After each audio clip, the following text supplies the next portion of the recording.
Welcome back to the greatest stiffness tier list ever made. Here's where we're at currently. If you didn't see the first half, link in the description. Go check that out, then watch this one. You're legally obligated to at this point. Alright, my lawyer said I can't say that, but I really need this one, guys. I need the dub. Help me. Next up, the incredibly opposing Celestial Emissaries. Rigor Mortis score 1 out of 10. The inverse of the Shadow of Yharnam, these guys are actually trash mobs in the game before you get to the encounter. You beat the hell out of them at the start and realize that the health bar isn't going down. You say to yourself, great, another crowd control gimmick type fight. Luckily my playthrough was done with the whip and cane. I literally had no problem beating the shit out of every single one of them simultaneously. The fight truly levels up when the main emissary that you need to beat up stumbles upon a mushroom from Super Mario and grows to like 4 times the size. And by levels up, I mean it's literally just easier to find the same mob, run up and punch him and kill him. There's legitimately no challenge in this fight. You might run in, get a little aggressive one time, get punched by all of them simultaneously and die, but there's no chance you've made it to this point in the game and get super hung up on them. And if you did, feel free to talk about that personal attack on you in the comments. I apologize. Fear score 0. You've already encountered these guys as trash mobs throughout the game. It's no different. You're not worried. You're not concerned. They do not strike fear into you at this point. Music, I gave a 4 out of 10. It fits the fight, but the fight that it's fitting is that fight. It's just underwhelming overall. Sorry. If you really like the Celestial Emissaries, I apologize. By the way, aesthetics, 2 out of 10. I'm sorry again. Overall score, 7. Lucky number 7. And if you're a little vandal and discover that the window next to the Celestial Emissaries can be broken, you'll stumble upon the next fight, Ebrietas. They really go from 0 to 100 with these 2 consecutive boss fights. Ebrietas is a 9 out of 10 on the Rigor Mortis. She's got a massive hitbox, her attacks do a lot of damage, she has a grab that's basically a one-shot, she summons and shoots lasers from the sky, and she beats the shit out of you with like 16 different pool noodles that are attached to her body. She's like, the tentacles have insane range, it's crazy. I had a tough time with her because I was using the Blades of Mercy at this point. They're extremely small and short-ranged, and I was having trouble with pretty much anything that was XL size because it would beat the hell out of me before I really got to it. As far as fear goes, I gave it a 7 out of 10. There wasn't really a ton of panic rolling that occurred in this encounter, but the first oh shit moment when the lasers are summoned really kind of stuck with me.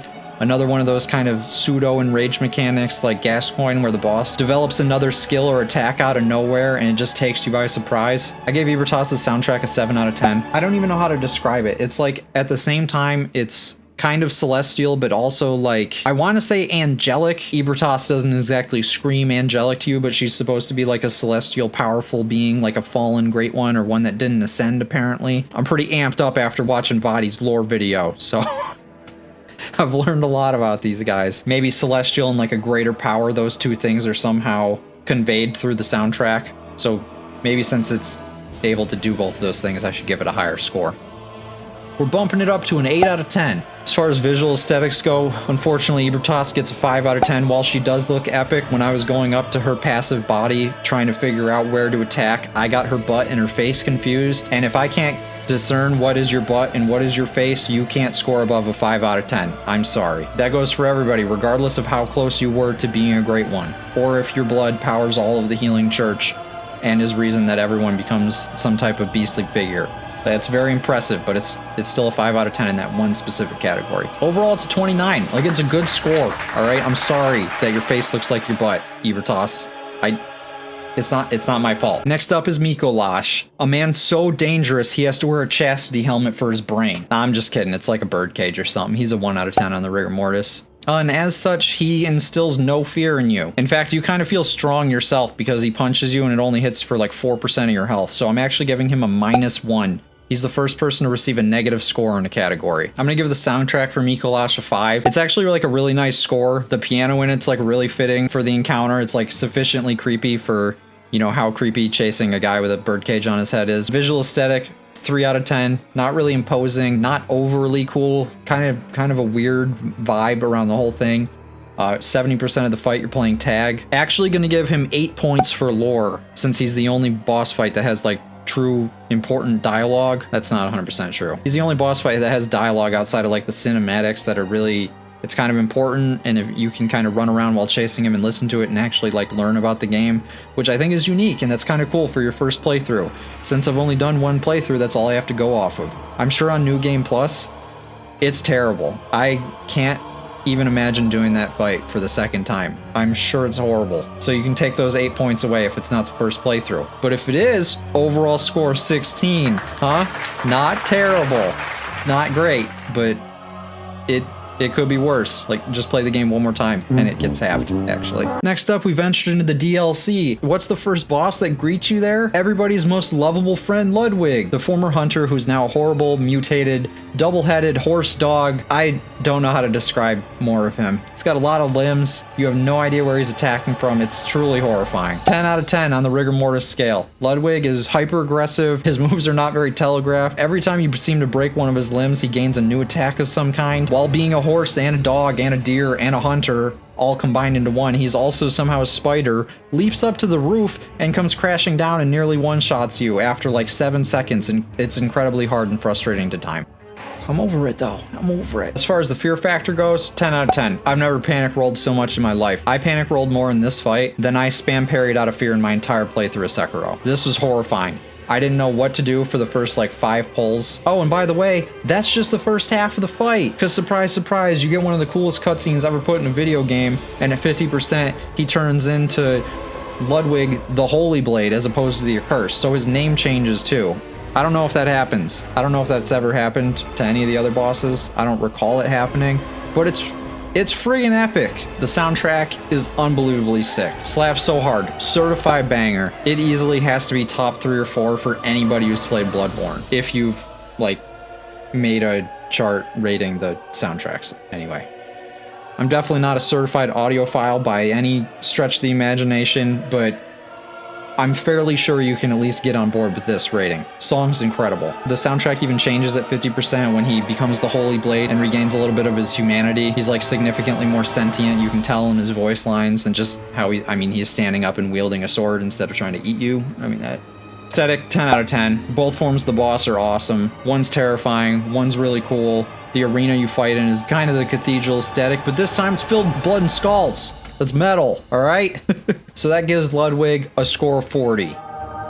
I'm not giving him any bonus points, so someone could still beat him theoretically. But it sure as shit isn't going to be the living failures, which is the next boss you encounter in the DLC. They're kind of like the grown-up version of the Celestial Emissary. This kind of fits into the same aspect where you're doing a slower paced crowd control type fight, which I handled pretty easily, so I'm going with a 2 out of 10 for the rigor mortis score. They definitely hit harder, and I can see the potential of you getting insta-gibbed if you get hit by one of the spells and punched at the same time. They kind of take turns like meleeing, and some of them cast, and when they cast, they obviously stand still, so you can separate them pretty easily. Definitely not the most challenging encounter. There's not a crazy variance in their moveset. Not exactly imposing fear. We give them a 4 out of 10. Some moments that are a little bit scary whenever you encounter like a new spell that they do. You kind of panic for a second, but then you realize it's moving really slowly, and you kind of integrate that into your thought process as far as dealing with them, and it's not really that bad. The scariest thing they do is they'll channel moon rocks like Rom does from the sky, and they'll rain them down on you. They lift their arms up,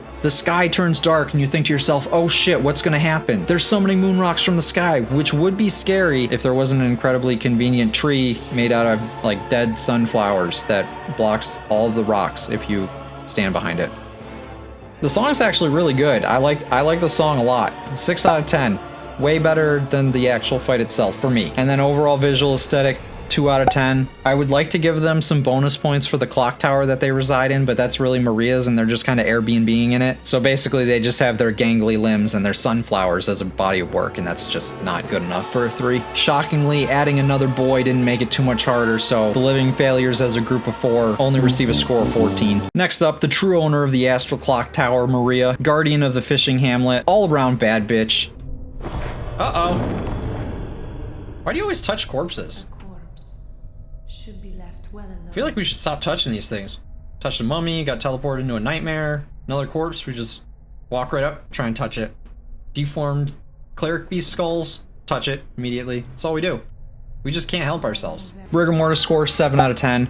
She's got fast moves, she does a lot of damage. She stabs herself and uses her blood as a weapon. She doesn't get a higher score from me because she's the hunter archetype of enemy that you've kind of been trained the entire time to fight. She moves a lot faster and has some really cool aerial attacks that none of the others do, but you can still just parry her and murder her, and since I was using a skill build that was what I went with. If you had like a slower weapon, I can definitely see it being more difficult as she moves so fast and does a lot of damage with her abilities.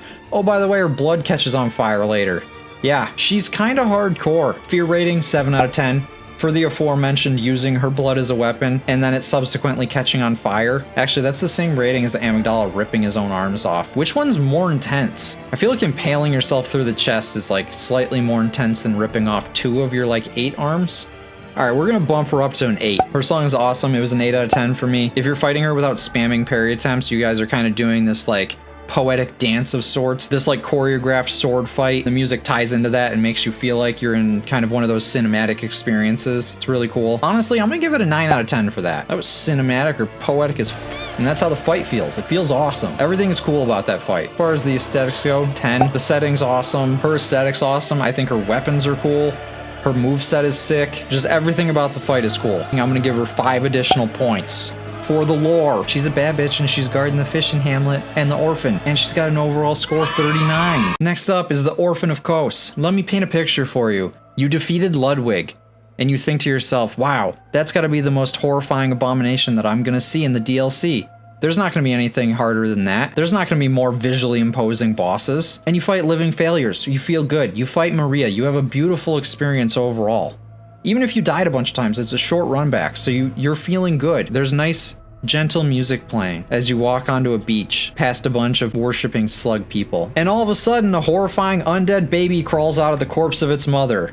Dream ended. It's no longer peaceful. You're about to have a shit time. And that's where the Orphan of Kos comes in, with a rigor mortis score of 10. As soon as you get close enough to this f***er, he sprints at you and tries to beat you to death with a shrimp made out of placenta. It's the most horrifying experience you're gonna have in your entire life. I hope, anyway. If it's not, huh. God damn. Fear rating, 10. It's screaming the entire time. It's as scared of you as you are of it, which is a shit ton, by the way. It's super aggressive. It's swinging a shrimp around on a string. It does a shit ton of damage. Did I mention the screaming? It's horrible. Oh, and by the way, that's only phase 1. In stage 2, he decides that his little cape that he's wearing is going to take on the form of wings. He's going to double in size after biting into the placenta shrimp and summon lightning storms at you out of the corpse of his mom. Yeah, if you haven't done this encounter and all that sounds overwhelming, it is, let me tell you. The song itself, I'm giving a 7 out of 10. You might think that's a little low, but hear me out. The first half of it's really calm and peaceful and really lulls you into a false sense of security, which I'm kind of upset about now, knowing what I was about to experience in hindsight. The second half of the fight, the song's incredible. I love it. It's awesome. It fits the aggressive nature of the fight, how intense it is. It somehow encapsulates the feeling of fighting a terribly large death infant dual-wielding a shrimp placenta. Visual aesthetic, I'm giving it a 9. It's not really pleasing, but I think just for making everything so intense, aggressive, epic, having the orphan crawl out, the shipwrecks in the background in the water, like, there's a lot of cool stuff happening. There's a lot going on. There's a lot to take in. There's just a lot to absorb. It's like, it's an actual experience. And since I kind of cheaped out on the soundtrack score a little bit, I'm gonna give him 3 points back for being an actual baby. The whole time my protagonist, Tommy, was trying to become the baby boxing champion, and this gave him an actual and real opportunity to fight a baby who wasn't just a pushover as an infant, one that you could just smack down easily. This was an imposing infant of death, one that truly pushed Tommy to his limit. And overall, that gives the Orphan of Kos a score of 39, which is a pretty high score for an infant, honestly.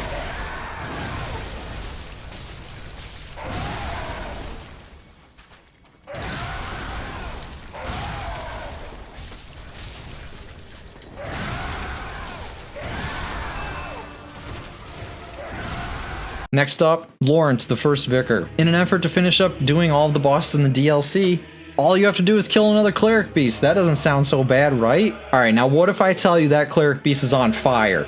You think to yourself, oh shit, like, that's gonna be a bit of an issue, alright? Probably has some kind of residual AoE or like breathes fire. Guess what? Both of them.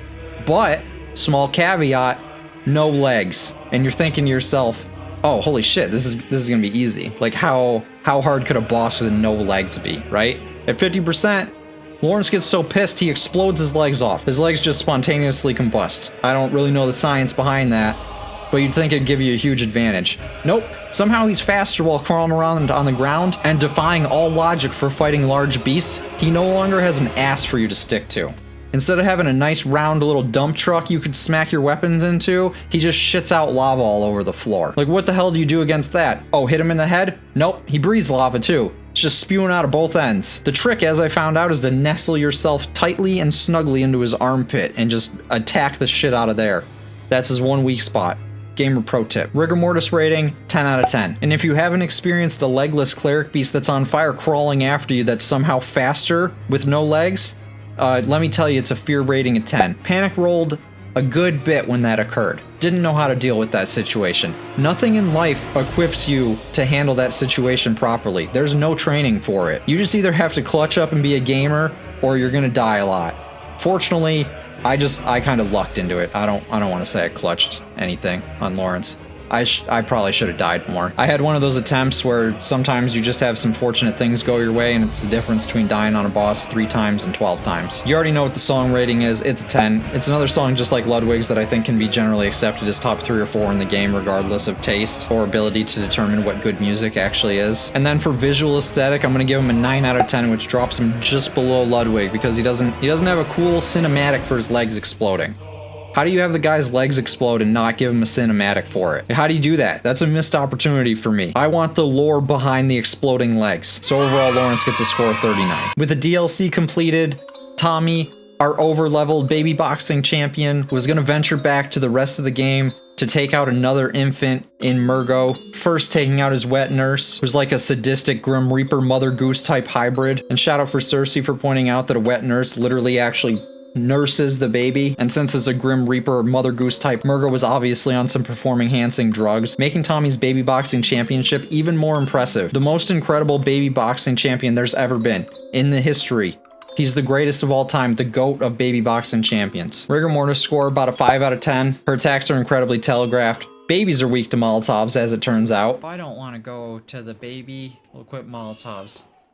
Babies hate Molotovs. We already came in with the knowledge that babies are weak to Molotovs, so she really stood no chance. As far as the fear rating goes, give it a 6 out of 10. Very visually imposing at first, but then you realize there's not really anything to be scared of. The attacks are telegraphed, there's plenty of time to hit them in between. There's that oh shit moment when she sends you to the Shadow Realm and summons clones of herself, but you can just kind of run around in a circle and it's not too dangerous. Take these with a grain of salt because I was a little over-leveled from playing through the DLC and fighting all of the hardest bosses that the game had to offer already. So since we'd trained in the DLC dojo, Mergo's wet nurse didn't really stand much of a chance. As far as the soundtrack, there's no reason that a lullaby should go as hard as this soundtrack does, but it's still outclassed by so many other soundtracks in the game that it can only get a 3 out of 10. It's a lullaby. I'm sorry.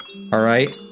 It goes hard, but it's a lullaby. Visual aesthetic, I'll give an 8 out of 10. The nurse looks really cool. The arena's cool. You're defeating the baby, cleansing the nightmare. There's a lot of stuff going on. The aesthetic overall is really, really interesting. There's also another stepping stone towards Tommy attaining his title. All those were very important to play through. Next up, our man Gehrman joins the hunt. Rigor mortis score. If it was his, it'd probably be a little bit higher, because he's getting up there. He was literally the first hunter. He's not dead yet, but he looks dead adjacent. Unfortunately, we're going with the propensity for him to kill us, so he gets a 5. I know a lot of people are probably going to think that's a little low. I did really well against hunters in general in the playthrough. The game had been training you to fight hunters the entire time. With the DLC implemented into the game, you're a little over-leveled at this point, or at least I was on my first playthrough. I don't know how you wouldn't really be at this point if you did all the DLC and fought all the harder bosses the DLC had to offer. We may have to add it to the list with the 2 vicars as far as fights that we maybe eked out an early win on. Fear rating, 3 out of 10. Wasn't really scared. Honestly, I was just more impressed that he stood up out of the wheelchair. I thought it was kind of like a miracle moment type thing at first, where all of a sudden he could walk and we'd be happy and we would live life together in tandem in this hunter's dream, doing good things for hunters in general. Then I realized he wanted to murder me. It was with good intent to get me out of this terrible situation, to be fair, but he still wanted to murder me. Soundtrack's an 8 out of 10. I think his soundtrack is awesome. His is like the theme of the hunters. Visual aesthetic overall, give it a 10 out of 10. Gehrman looks really cool. You're in a field a la fighting Ishin. Gehrman pulls out a gun in a similar fashion when he kind of transitions into beat your ass mode. And I'm going to give him a bonus 5 points for the we're trying to fight each other to the death to see who can be a better person lore aspect and implication of the fight to get the other one out of the hunter's dream and like relieve them of this terrible situation. I think that's really cool. And overall that gives Gehrman a score of 31. And that leads you into the super secret final boss fight, the Moon Presence. Tommy was hungry enough that he ate 3 umbilical cords. I don't recommend that, but in this specific instance, if you run into the moon and it tries to fight you, it actually saves you. Yeah. I know, it's a lot. Rigor mortis rating, I'll give him a 3 out of 10. Gave Buddy the old one-shot right after we pummeled Gehrman as well. I'm gonna attribute some of that to being over-leveled from the DLC again for the like 3rd time in a row, but what can I do? I played through the DLC, I'm sorry. He's got pretty generic large monster attack moves. He doesn't really do anything too crazy. He had one move that reduced my health to like nothing. I don't know if it can kill you. He only did it one time, but he's then stunned for like an hour and a half. If I was close to him, I could have just punched him a ton to heal, so that would have been even better, but I ran far away because I was nervous because I assumed that some kind of follow-up was going to occur, but nope. He just sits there. As far as the fear factor goes, gave it a 2 out of 10. It's not really particularly imposing. Moveset, not too scary. No panic rolling occurring. Moon Presence soundtrack, 7 out of 10. It has like the horror aspects of like a final boss fight and then is a little bit serene at the end, which is kind of cool given it's the Moon Presence and you're kind of like taking over for it and becoming a great one. It kind of transitions you into being that celestial being, I guess, is the best way I can describe it. Someone who's much more adept at conveying how music speaks to you could probably word that more eloquently, but that's all I got for you. Overall visual aesthetic, I'd give it a 9 out of 10. Moon Presence looks cool as shit. It's the coolest great one that I saw. If Tommy can turn into that, it'd be pretty cool. It's like a way better outcome than becoming like the One Reborn or the Orphan of Kos or something. Like as far as Fashion Born goes. Overall, it gives him a score 21. It's decent. Not exactly the score you would want from your like super secret final epic boss encounter, but it's respectable. Here are the final scores. Overall, the DLC boss is really dominated. I'm sure if you played the game in full, you saw that coming. The DLC bosses are kind of a class above in terms of difficulty, which gave them a lot of points compared to some of the others. Gehrman and Gascoigne held their own. Honorable mention, the Church Hunter at the end of Eileen's quest. It's actually the thing I died the most to in the entire game, more than any of the bosses. He beat my ass. No. Oh god, Tommy, throw it! Oh, you weak, noodle-armed little f***. Oh my god, I was trying... Relentlessly. Another honorable mention goes to Martyr Ligarius' sword, and its ability to shoot other swords at you from a cloud. I have not picked a good area, apparently. Dude, I keep getting hit, dude, I can't! Bro!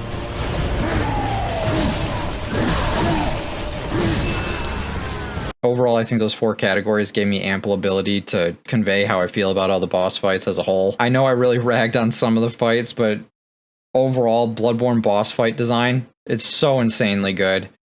I find all the bosses in the FromSoft games to be incredibly unique. Soundtracks are always good. If you enjoyed this kind of rundown, like the video, subscribe so you can check out my playthroughs of the FromSoft games and watch me cry. Or if you've already watched them all, thank you. You're awesome. You're smart and beautiful. But make sure you stay subscribed so you don't miss the future videos, obviously. I'll leave a link to my Discord in the description below so you can talk to me in between episodes. Don't join if you're going to personally attack my ratings on this. Do that in the comments. So at least being insulted will help me from an algorithm perspective. And I'll catch you guys in the next video.